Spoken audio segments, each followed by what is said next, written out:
Ήθελα πάντοτε ελικάς να με, δεν το φοβάμαι και να πετώ σε ένα αεροπλάνο κι όπως γυρνάω να σε κοιτάω στα λευτερό.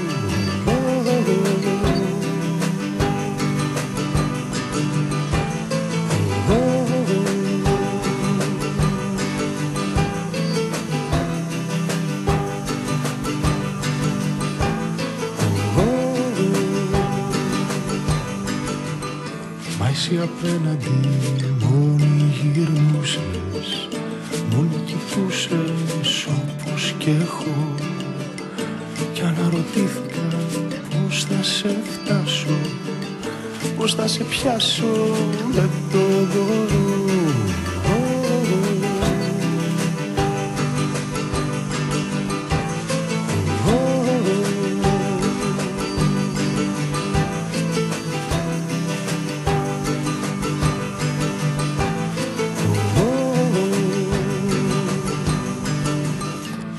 Ξεκόλλησα απ' το φτερό μου, απ' τον όνειρό μου το προτιμώ. Έτσι αν κάποτε πια σ' αντικρίσω, θα σ' ακουμπήσω γιατί μπορώ.